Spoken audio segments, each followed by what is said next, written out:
Richard. Good evening.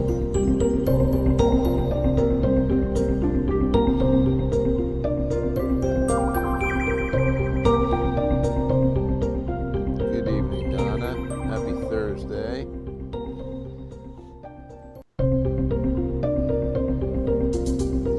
Ridge Springs, South Carolina. Hey, Wesley. That's awesome. Hey, Brianna. Your little man is so adorable. You got to remember, we got to do a tailor-made forecast in the future. South Carolina is in the house. Wesley, this could be a first time. Certainly first time from Ridge Spring, but I think from the SC as well. Hey, Vince, how you doing?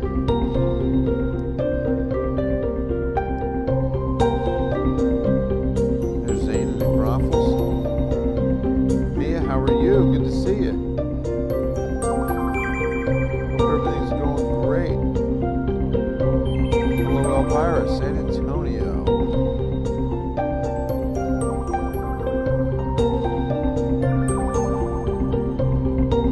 Lupe, not very cold. In fact, the coldest being modified a little bit behind this next front. Won't be as cold as we previously thought it looks like. Hey, Brandy, what's happening? Yes, he is adorable, Brandy. He is a beautiful boy. God is amazing. God bless y'all. Hey, Jan in Floresville, what's going on in Peanut Country? There's Atkins. Hi, Linda. And Vanessa, hope all is well in shirts. Hope all is well with all of you. Bill Taylor here, Ken's 5 Digital Center, Thursday night. One more to go, and then we've got the weekend. So 4 down, 1 to go. Feels good. It was a warm day, but not as warm as it could have been thanks to the cloud cover. If you're really kind of missing the cold December days, a lot of you want some cold. Well, we definitely had the clouds that kept us from really warming up today. Might not be the same case tomorrow. Although we are expecting a lot of cloud cover, the air is going to get a little bit warmer because of an approaching front. I'll explain in a minute. Just first, the highs today. This is the story. 90s. There were several of them.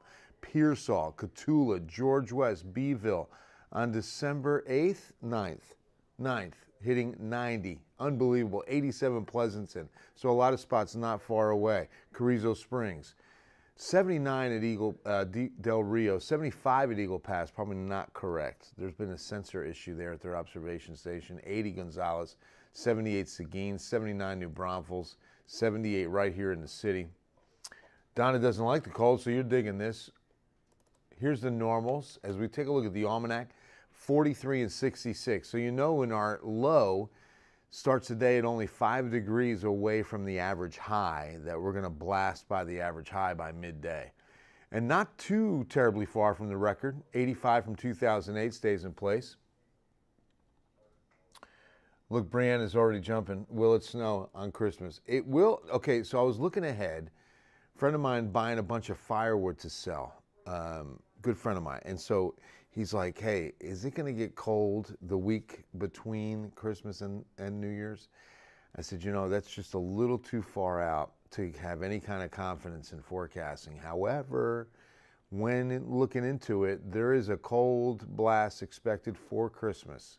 So we are looking at some cold temperatures and some freezing temperatures right around Christmas Eve, maybe even the Thursday before, but certainly Friday, and then Christmas Day, Saturday, look to be pretty chilly with freezing temperatures, highs around the 40s. Again, one model prediction that I'm not confident enough to put it on the screen, but I'll at least mention it. But that's what one model is thinking, is that we do get some good Arctic air in for December 25th, probably like I said, about 23rd, 24th. Maybe Brianna, but you know, the thing about snow this year, just like last winter, La Nina, drier, warmer, winter expected. Max like taco, all weather's taco weather. Come on, you know that. You know this. All weather's taco weather. Hey, one thing I wanted to bring you up to speed on. I saw some haze early on this afternoon, so I always like to check our air quality monitors, a live air quality feed, and you can see we're still at moderate. That's been the case all day long. So it could be a lot worse, like unhealthy for sensitive, unhealthy for all, but it could be better. It could be on the good air quality read, and it's not. So moderate for us, for Laredo, for Houston, Again, I just like to keep an eye on that. When I saw that haze today, thought I'd bring you up to speed on that. So let me show you tomorrow. It is Friday. We will have some more fog early. Then the low clouds will probably turn into afternoon clouds as well. I don't think we see a whole lot of sun tomorrow. Maybe some breaks late in the afternoon tomorrow, 81 at least, and maybe 83 or 84 is possible, okay? And then we'll bring in a chance of rain, however slight, 10% for tomorrow night. Lupe, movie weather, movies and tacos. There you go. So it's a slight chance of rain with the front coming in. Yeah, Mindy, it's looking like it could be. You know, again, one model prediction is not to put all our eggs in one basket, but one long-range model says we're going to have a cold blast for Christmas. So let me show you what I love, the comfort index for Friday. This gives you the ideal quadrant right in the middle, you know, leaning most into the cool, dry air. But here's where we're going to live on Thursday. Cool and muggy early, and then hot and humid for a good several hours tomorrow afternoon. So you can see the 24-hour trend to the right of ideal, and a lot of it is on the hot and humid side, but all of it's on the humid side. Okay, dry left, humid right, and we're definitely going to be humid on Friday. Tobias, cocoa ready. Oh, did you see there's a new, we showed it last night. It's the little marshmallows that you put into your hot cocoa, peppermint flavored. What was the name? I forgot the brand name. Jet something maybe? But yeah, just look up. You might be able to find it online somewhere. Peppermint flavored small marshmallows. I like that idea. I like that a lot. Donna's a hunker downer if it gets cold. Yeah, definitely. I like that too. Yeah, I'm not a cold fan. Cold hurts. Cold hurts. You know, the heat's uncomfortable, but cold hurts. All right, so the front. Let me show you what the timing is looking like with a look at the future winds for tomorrow. Good south wind, southeast wind most of the day, in fact, all day. And then as we get to midnight, that's when the front's going to show up in the hill country, okay, knocking on our doorstep, and then moving through in the overnight hours. Probably before sunrise Saturday, the front is south of us, and all day long, a pretty good, strong north wind. Here's the thing, though. By tomorrow night, wind should subside, or Saturday night, wind should subside. So by this time, excuse me, this time Saturday night, winds will die down under 10 miles per hour. That'll have a significant effect on the temperatures, especially if you're heading out Saturday night. Heather, will the fog be as bad tomorrow as it was today during morning commute? I think it will be. We shouldn't have wind speeds strong enough. Let's take a look, I'm glad you asked, at visibility for tomorrow morning. And we'll see exactly what the forecast is calling for. I'm going to assume at least the same. Here's visibility for Friday. Oh, it could be that. Okay, that's midnight, just starting early. Well, it looks like it could be a lot worse. Let's go ahead and do that.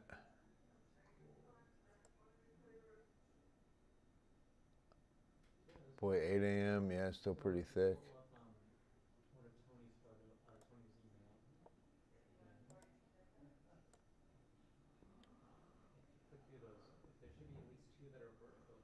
Wow, I'm glad you asked. Definitely going to have this in the show tomorrow, or tonight at 10. All right. So yeah, it looks at least as thick as it was this morning. Showed you the comfort index, showed you the front. So now, how much rain could we see? I'm going to say not very much. As the front moves through overnight tomorrow night, there will be a line of showers, but look at that. It clips us. If it does, it's going to be eastern Bexar County. It doesn't even look like any is going to fall. This is the HER, right? Yeah, good confidence in the HRRR. Rapid refresh says a couple of heavy downpours near Hallettsville, Gonzales, LaGrange, maybe Victoria. And that's going to be 6:30 a.m. Saturday along the front as it pushes to the coast. So once again, behind the front, a little disturbance expected to give us some cloud cover and perhaps a few sprinkles, right?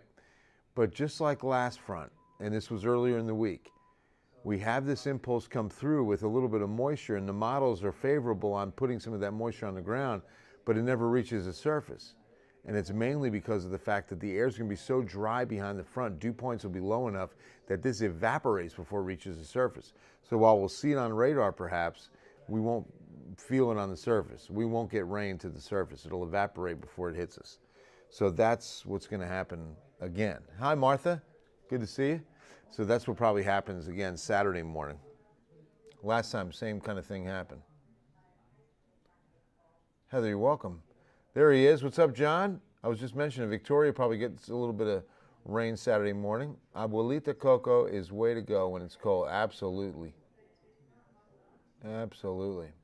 Semifinal game tomorrow night, Elgin. Will it hit before? No. Hi, Nancy. The front will be after the game, probably fourth quarter at the earliest, but more than likely after the game. But you'll probably start getting a little bit of a north breeze. So it could get a little breezy by the second half. We hope so, Tobias. Did you get your personal Facebook? I have baby photos.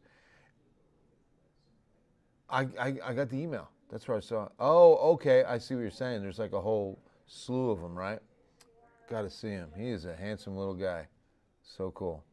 Roxy, sounds like a cold night for the parade in Helotes. It will be. Yes. And I'm blessed enough to be the announcer. I love it. Gonna have a great time in Helotes, but it should be cold, right?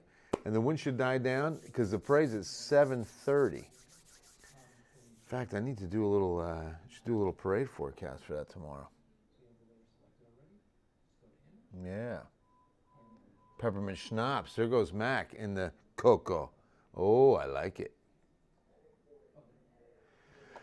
Oh, one thing, I want to show you the upper air energy that's going to come with this front. There will be some upper level wind support. So whenever we say the upper level dynamics are there, this is what we're talking about. The upper level wind speeds are highest across Oklahoma, North Texas, into Missouri, Arkansas, North Louisiana.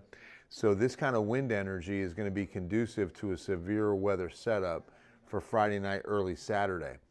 So the Severe Prediction Center has put out their outlook, and Friday night into Saturday morning, there's a level 2 to level 3 risk of seeing severe weather.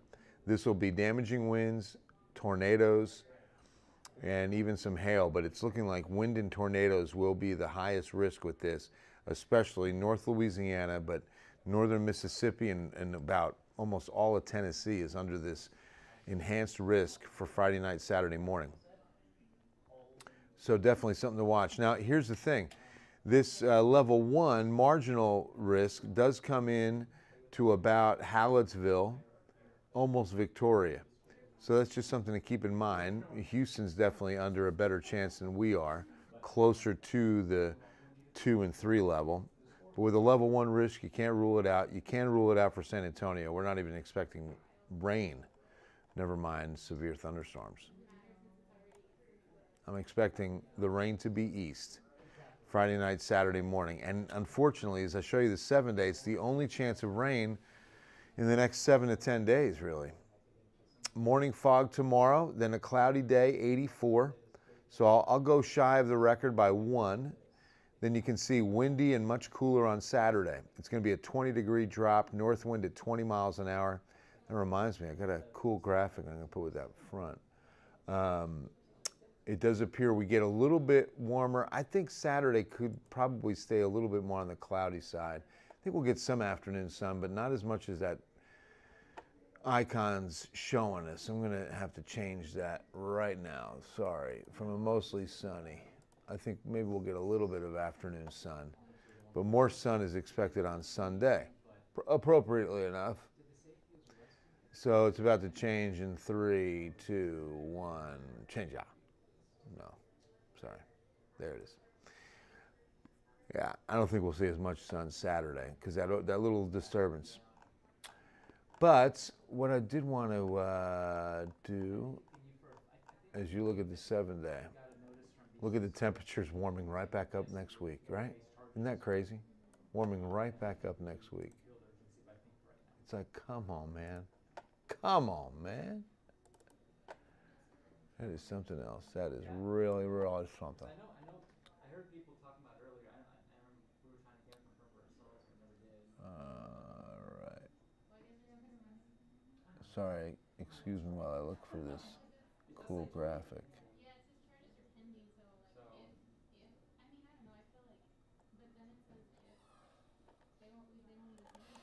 All right.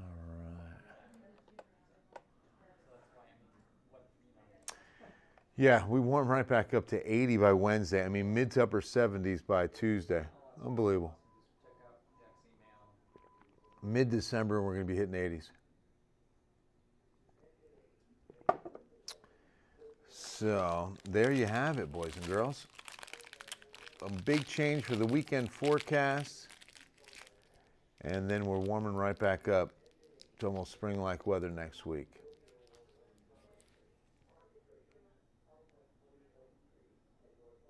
All right. Happy Thursday. What's going on, Rachel? Hope all is well in New Braunfels. If you haven't been, please consider going. I suggest you park in front of Our Lady of Guadalupe. Yeah, Adriana, good call. It's pretty packed. It'll be a good crowd Saturday night with this kind of nice weather. For sure. All right, brought to you by Dunkin' Donuts Coffee tonight.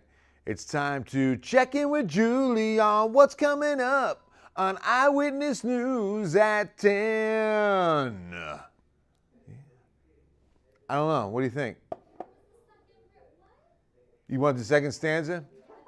Check in with Julie on what's coming up on Eyewitness News at 10. Yeah, you're right. It does sound better twice.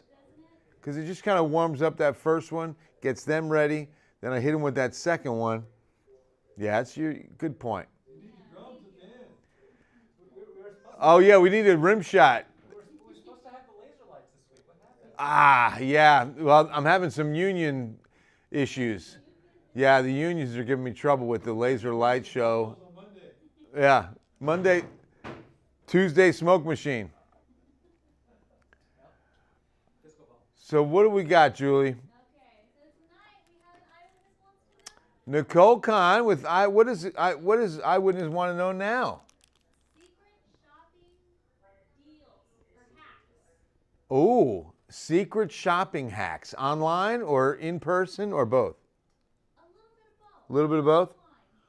Online. A little bit of both, but mainly online. Mainly online, but maybe a little bit in person. But that's really good. And boy, right on time, because this is a great time to get some shopping done. I was just thinking about that and trying to figure out. Have you gotten any shopping done? Zero. But see, now that the kids have gotten older, we do the Secret Santa at the Taylor house. So all 5 of us kind of exchange names, and then we put out lists, and we have a budget. It's kind of fun. So yeah, everybody's going to shop, but just for one person, really. And then my wife is awesome about getting all my nieces and nephews stuff in the mail. She takes care of a lot of that. So I'm afraid I don't. I got the sizes for the clothes. Hey, it helped. Okay, but my favorite story tonight. Favorite story. So, Buc-ee's, hello, really quick, Buc-ee's, a family not from Texas. Love Buc-ee's, yeah. Love Buc-ee's, but a family not from Texas took a road trip down to see, made a pit stop at a Buc-ee's. And the mom took out her phone, was recording the Right, thing. right. So a family's going to Buc-ee's. It's almost like the first time. She's taking pictures. She's taking video of her kids. Oh, video. Yes, and she makes a TikTok. So in the TikTok, she says, "This is our first time at Busey's." So she does a TikTok. It goes viral, and she calls it Busey's. That's hilarious. I love that. Oh, I can't wait to see that.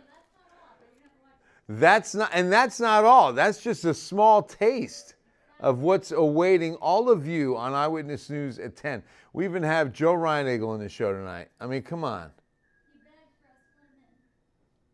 Right? About Corpus, Lewis. Not that cold. No, sir. Not that cold in Corpus Christi tonight.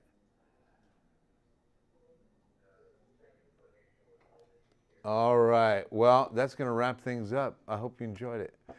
And I hope you enjoy your Friday. It's going to be a warm day. Then the front comes in late tomorrow night, early Saturday. God bless you all. Have a great Thursday evening, and we'll see you at 10.